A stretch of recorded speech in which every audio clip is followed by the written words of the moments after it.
सो hey everyone, मेरा नाम है जयेश बीच और स्वागत करता है एक और नई वीडियो में। तो आज का वीडियो आगे बढ़ने से पहले आप सभी को वसंत पंचमी की ढेर सारी शुभकामनाएं। और आज इस वीडियो में हम दो टॉपिक कवर करने वाले हैं। उसमें से पहला टॉपिक है हाउ इंडिया रन्स। जैसे कि हमें पता है कि हमारे देश की पॉपुलेशन ऑलमोस्ट 140 करोड़ टच करने वाली है। तो इन 140 करोड़ लोगों को संभालने की जिम्मेदारी किसकी है और कैसे संभालते हैं इन्हें। और सेकेंड, प्रेसिडेंट की पावर। जैसे कि अब हमारे प्रेसिडेंट की ऑफिस अभी होल्ड किया है रामनाथ कोविंद जी ने, तो उनकी पावर क्या है।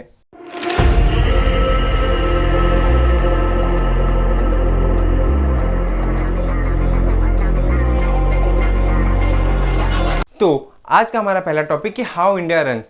तो जब भी हमारे सामने ये क्वेश्चन आएगा कि इंडिया को चलाने की जिम्मेदारी किसकी है, तो हमारे सामने एक ही नाम याद आना चाहिए, जो है हमारा कॉन्स्टिट्यूशन ऑफ इंडिया, यानी कि हमारा भारत का संविधान।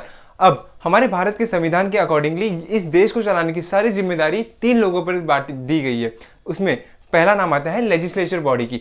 अब जितने भी हमारे देश को चलाने के लिए जितने भी कानून बनाए जाएंगे, उसकी जिम्मेदारी सारी लेजिस्लेचर बॉडी की है। अब जैसे कि हमें पता है कि सारी हमारे कानून व्यवस्था, जो भी हम नए लॉ बनते हैं, उसकी जिम्मेदारी सारी पार्लियामेंट के ऊपर ही है। अब पार्लियामेंट के भी हम बारे में डिस्कस करेंगे डिटेल्स में थोड़ी देर में। अब सेकेंड बॉडी की बात करते हैं, जो है एडमिनिस्ट्रेटिव बॉडी की। अब पार्लियामेंट लेजिस्लेचर बॉडी ने अपने रूल्स बना दिए, लेकिन उनका काम हो गया वहीं पे खत्म। अब उसको एडमिनिस्टर करने की, यानी कि मॉनिटर करने की, यानी कि उन लॉ को उनका ठीक तरह से पालन करने की जिम्मेदारी आती है एडमिनिस्ट्रेटिव बॉडी की।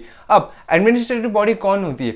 अब जितने भी हमारे मिनिस्ट्रीज होती है ना इस देश की, जैसे कि हमारे ministry of home affairs, ministry of defence, ministry of education, ministry of finance, और जितनी भी सारी मिनिस्ट्रीज है, इनका काम होता है कि जितने भी लॉ जो लेजिस्लेचर यानी कि पार्लियामेंट ने बनाया है, इनको मॉनिटर करने का और उनका ठीक से पालन कराने का।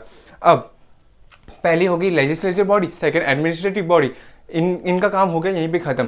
अब इन लॉज का जो भी बन गए हैं, उनका अगर इन्फ्रिंजमेंट हुआ है तो उनको पनिश करने की जिम्मेदारी आती है हमारी जुडिशियल बॉडी की। मतलब जुडिशियल बॉडी में कौन कौन आता है? सुप्रीम कोर्ट हो गया, हमारे सुप्रीम कोर्ट जो हमारा सुप्रीम है, और हाई कोर्ट उसके नीचे, और जितने भी कोर्ट है, डिस्ट्रिक्ट कोर्ट हो गए, सेशन कोर्ट हो गए, या फिर क्रिमिनल कोर्ट, सिविल कोर्ट, इन सारे कोर्ट की जिम्मेदारी है जुडिशियल बॉडी। ये जुडिशियल बॉडी के अंदर आते हैं। तो अब समझते थोड़ा डिटेल में पार्लियामेंट के बारे में। हम रोज सुनते हैं कि पार्लियामेंट ने आज ये लॉ पास किया, तो आखिर पार्लियामेंट क्या है? अब पार्लियामेंट कोई सिंगल बॉडी तो है नहीं। अब पार्लियामेंट 3 लोगों को मिला के बनती है। उसमें पहला है हमारा प्रेसिडेंट, सेकेंड हो गया लोकसभा, और थर्ड हो गया राज्यसभा। अब जो भी कोई नया लॉ पास कराना है तो एक एक करके ये तीनों बॉडीज के सामने रखा जाएगा, और इन तीनों की हामी मिलने के बाद ही एक नया लॉ बनता है। अब लोकसभा की मैक्सिमम लिमिट है पर्सन बैठने की, वो है 552, और राज्यसभा की 250। इन्हीं को हम कहते हैं मेंबर ऑफ पार्लियामेंट, मतलब एमपी। अब समझते हैं एक नया लॉ बनता कैसे। अब कोई भी गवर्नमेंट को एक नया लॉ या फिर लॉ ऑफ लैंड बनाना है, तो वो एक एक करके तीनों के सामने रखती है। अब जिस टाइम पे मैं ये वीडियो रिकॉर्डिंग कर रहा हूँ, वहाँ उस टाइम पे एक गवर्नमेंट शायद प्लान कर रही कि एक नया बिल पास करने का, ठीक है। उसका नाम है यूनिफॉर्म सिविल कोड। अब समझो कि गवर्नमेंट को ये बिल पास कराना है। अब कोई भी लॉ बनने से पहले जो पार्लियामेंट के सामने रखा जाएगा, उसको बिल से हम डिनोट कर दें। अब समझो कि गवर्नमेंट को यूनिफॉर्म सिविल कोड पास कराना है, तो ये सबसे पहले रखेंगे हम राज्यसभा के बारे में। अब राज्यसभा में मैक्सिमम लिमिट होती है 250 की। अब समझो कि उस दिन प्रेजेंट है वहाँ पे 200 लोग, तो उनकी मेजोरिटी मतलब 200 के हो गए 101। अगर 101 वोट मिलते हैं यूनिफॉर्म सिविल कोड को, तो ये राज्यसभा से हो गया पास, ठीक है। अब ये सेकंड रखा जाएगा हमारे लोकसभा के पास। अब समझो कि उस दिन वहाँ पे 500 लोग हैं, तो 500 का होता है मेजोरिटी होती है 251। अगर 251 इस बिल को मिलते हैं तो वहाँ से भी हो गया पास। अब फाइनल ये आएगा हमारे प्रेसिडेंट यानी कि हमारे रामनाथ कोविंद जी के बारे में। अगर उनकी भी सहमति मिलती है इस यूनिफॉर्म सिविल कोड को, तो ये हमारा बन जाएगा यूनिफॉर्म सिविल कोड लॉ, मतलब लॉ ऑफ लैंड। अब समझते हैं कि लिस्ट क्या है। अब जैसे कि हमें पता है कि हमारे इंडिया में ड्यूअल गवर्नमेंट का चलन है। जैसे कि हमारे सेंटर में बीजेपी की गवर्नमेंट है और हमारे महाराष्ट्र में है शिवसेना की गवर्नमेंट। तो यूनियन लिस्ट 1 जो यूनियन लिस्ट के बारे में बात करता है, उसमें बहुत सारे टॉपिक दिए गए हैं जिसमें लॉ बनाने की पावर है हमारे सेंट्रल गवर्नमेंट के पास। सेम स्टेट लिस्ट 2 में स्टेट लिस्ट दी गई है, उसमें जितने भी टॉपिक्स आएंगे उनमें स्टेट लॉज बना सकती है। अब लिस्ट 3 में कॉन्करेंस लिस्ट है, इसमें सेंट्रल गवर्नमेंट भी लॉज बना सकती है और स्टेट गवर्नमेंट भी लॉज बना सकती है। अब लिस्ट 4 रेसिडरी लिस्ट। अब कोई भी इन टॉपिक लिस्ट 1, लिस्ट 2, लिस्ट 3 में कोई भी अगर टॉपिक मिस छूट गया होगा तो ये लिस्ट 4 उस लिस्ट 4 के अकॉर्डिंग, लिस्ट 4 में जितने भी टॉपिक्स दिए रहेंगे उसमें सेंट्रल गवर्नमेंट के पास पावर है कि वो लॉज बना सकती है।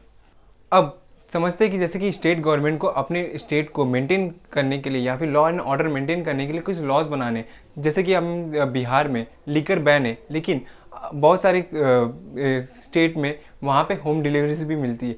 तो जैसे कि या फिर कोई लॉ एंड ऑर्डर मेंटेन करने के लिए अगर स्टेट गवर्नमेंट को कोई लॉज बनाना होगा तो ये विधानसभा, जिसको हम इंग्लिश में कहते हैं स्टेट लेजिस्लेचर या फिर लेजिस्लेचर ऑफ स्टेट, और इन्हीं के मेंबर्स को कहते हैं हम एमएलए या फिर मतलब मेंबर ऑफ लेजिस्लेटिव असेंबली या और गवर्नर। इनके एसेंट मिलने के बाद वहाँ पे लॉ बनता है, ठीक उसी प्रकार से जैसे पार्लियामेंट लॉ बनाती है। अब बढ़ते हैं आगे हमारे दूसरे टॉपिक के ऊपर जो बात करता है प्रेसिडेंट ऑफ पावर के बारे में। अब मैं ये कहूँ कि हमारे देश के सबसे पावरफुल इंसान कौन है, तो क्या वो खली है? मैं कहता हूँ नहीं। क्या वो मोदी जी तो पक्का ही होंगे? मैं कहता हूँ नहीं, वो नहीं है। अब हमारे होम मिनिस्टर अमित शाह तो भाई पक्का ही होंगे? मैं कहता हूँ वो भी नहीं। अरे तो डिफेंस मिनिस्टर हमारे राजनाथ सिंह, अरे वो तो हम पक्का ही होंगे? मैं कहता हूँ वो भी नहीं है।